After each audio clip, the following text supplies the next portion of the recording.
moments lying down on our backs to let ourselves settle into the space and just kind of land. So as you're lying on your back, you're very welcome to do whatever you need to do to keep yourself feeling comfortable in this shape. So for me, I have a chronic lower back injury, so if I lie straight like this, I'm not very happy. So I always keep my knees bent, feet on the ground. So just do whatever you need to do to let your body settle in the space. And we'll take a couple of moments here to tune into our breath. And I will offer a little bit of information, and then we will start some movement. So if it's safe for you to do so, you can close your eyes here. If you don't feel comfy with your eyes closed, not a problem at all. You're welcome to keep them open, but then I just encourage you to try to find one place to look at, and that can help to kind of remove all the external stimuli. So as we take a little bit of time to land in the space, I'm just going to share a couple of things. So any kind of movement practice, if we're moving our bodies in ways that they're not used to, or even in ways that they're very used to, sometimes discomfort can emerge, and that can be part of movement. Discomfort is usually totally fine and not anything to worry about, and often we can breathe into it and move through it. That being said, if there's a sharpness to a pain, or basically, I'm very big on encouraging empowerment and tuning into your own body. If something is happening for you and it does not feel okay for you, I encourage you to hold off, ease off whatever's happening. So the way that I teach is I really want to super encourage that empowerment, that time to tune in and connect with yourself and what you need. I really don't consider the yoga poses are not a particular goal. It's about engaging in a kindness with ourselves and responding to what our bodies need. So from there, let's do a little bit of work with our breath. So a long, slow, deep breath can do extraordinary things to help us to reduce our stress. So I know that, that the doctor was talking quite a bit about how stress is a big part of the work that you do. So certainly, the more you're able to engage in a really long breath, the better. So with that, if you can bring your hands onto your stomach, if that feels okay, and I genuinely mean it, everything I suggest or offer, if you aren't feeling it today for any reason, you don't need to ever tell me why, you can just leave it aside. So from here, let's breathe together. So start by taking an exhale, and then a big inhale and seeing if you can make your hands move. Once you're there, suspending your breath for a moment, and then allow the exhale to come naturally. So taking a big inhale into your hands, holding at the top for a moment, and exhaling to release. So we're going to do our best throughout our practice today to continue to cultivate this long, slow, deep breath. But also know that for some bodies, if this is not a breath pattern that your body is used to, it might feel difficult to access. And know that that is okay. Know that the things that we do in our postural part of yoga opens up a lot of the space that we need to open to allow the breath to be more expansive. So from here, we're going to start to move a little bit. So staying lying down on your back, we're going to start with a nice big morning stretch. So bring your arms behind you, on the floor behind you. Remembering if you touch one of your friends, it's good luck, apparently, in yoga. So arms come behind you and stretch out and point your toes towards me. So big stretch, reach to the back of the room, pointing your toes towards me. When you exhale, ease off, stay in the shape. And the next time you inhale, take another nice, big, expansive stretch. Beautiful. So releasing that, bringing your arms back down to the side of your bodies, bending your knees, and bringing your knees into your chest. You're welcome to wrap your hands around your knees. And take a couple of moments here just to engage in some breath work. So you might notice when you inhale, you have a little bit more space to bring your knees towards you, and as you exhale, you might want to expand out. You might want to add a little bit of a rock from side to side because that can do some pretty wonderful things for lower back and tailbone. Beautiful. So the next shape we're going to take, we're going to reach our hands and our feet up to the ceiling. So we're still lying down, everything reaches up towards the ceiling. Yeah, perfect. Hands reach up as well. So let's start by rotating our hands and our feet in one direction. So just rotating. There's probably going to be some snap, crackle, popping. As far as I understand, that's okay. Mine always do it. It feels pretty good. Yeah, so doing some nice big rotations. Think about staying in tune with your breath. Take a big inhale and pause at center. And then switch the rotation, so going in the other way. Staying in tune with your breath. Noticing what's coming up for you here. And the next time you exhale, bend your knees and bring your feet down onto the ground. So knees are bent and feet are on the ground. Yeah. So from here, we're going to come into some hip stuff. So let's all start with our right foot stays on the ground. Your left foot's going to come up and hook behind your right knee. So left foot comes up, yep, so you're in figure 4 shape. Perfect. So keeping your hands down by your side for now, if that's okay, if that's safe for you. Pick your foot up off the ground, so you're lying on the ground with your shin, your right shin is basically parallel to the floor. Yeah. And this shape is literally in the hand that I just gave, which is very exciting. So from here, we're going to start with some engagement, and then we're going to bring it into a more passive stretch. So start by, you want to think about pushing your left shin into your right quad. So you're kind of pushing and pulling against yourself. Big engagement, ease off, and then do that one more time. So pushing your legs into each other. You might not feel a lot of movement. Yeah, exhale. So now we're going to come into a few, what I like to call pigeon taps.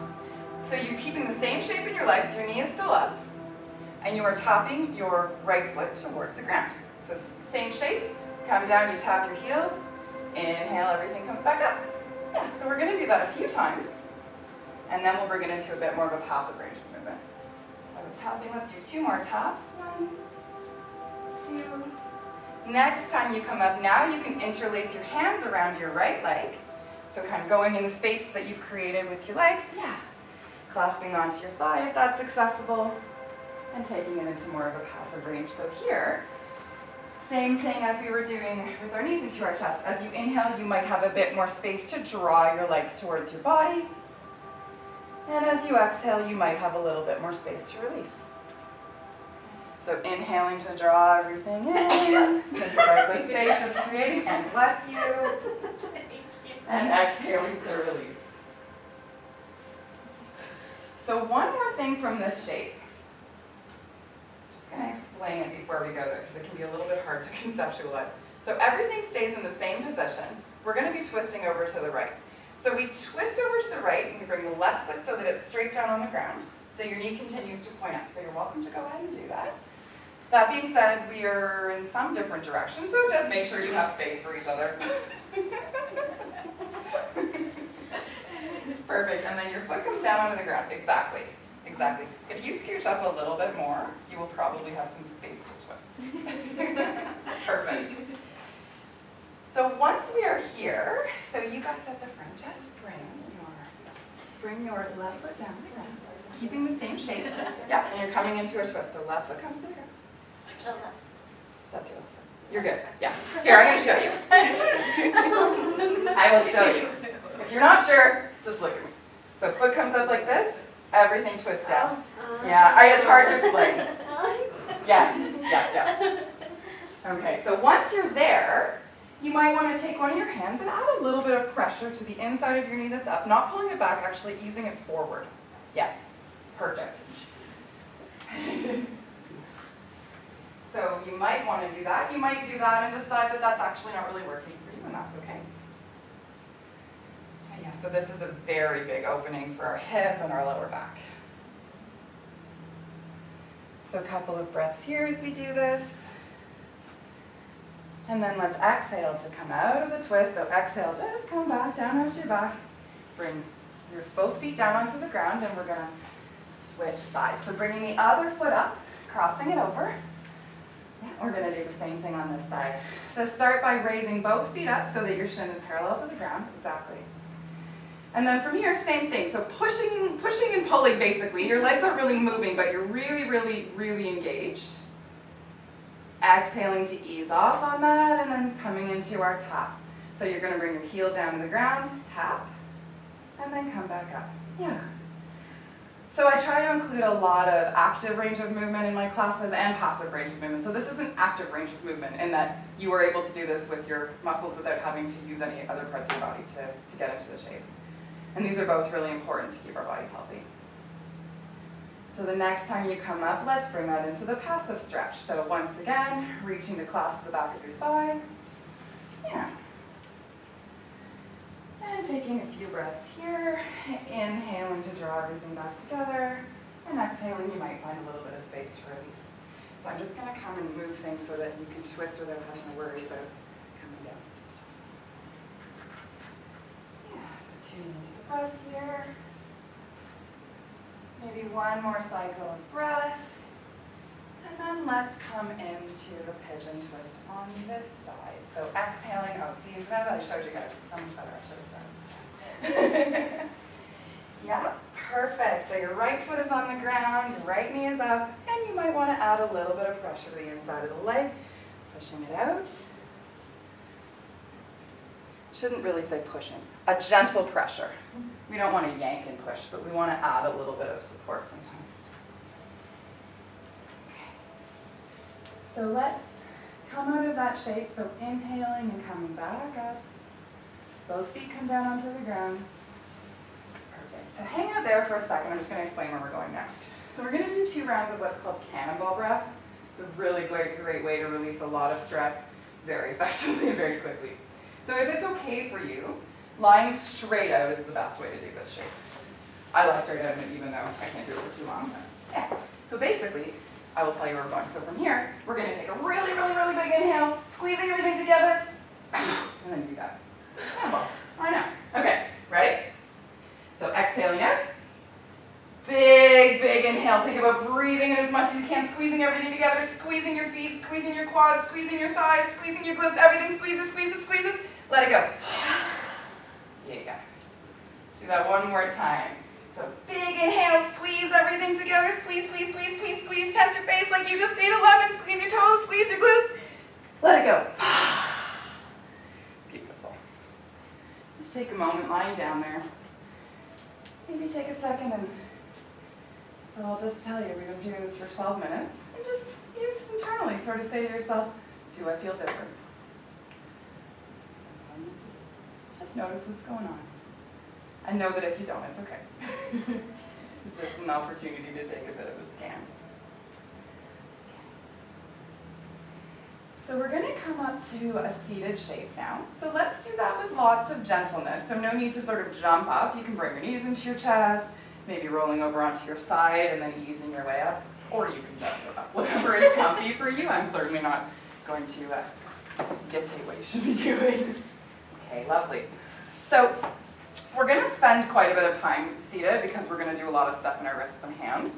So if you are here and you don't feel super comfy, a block underneath the seat can really be helpful in this shape. You're also welcome to shift around as much as you need to be comfortable in your lower body. All right, so we're going to start with, I just want to make sure that I do this in exactly the same order. So I'm just keeping this right here. I'm going to start with what I'm calling kitten fingers. So let's stretch the fingers out and just micro movements. So make your hands into kitten paws.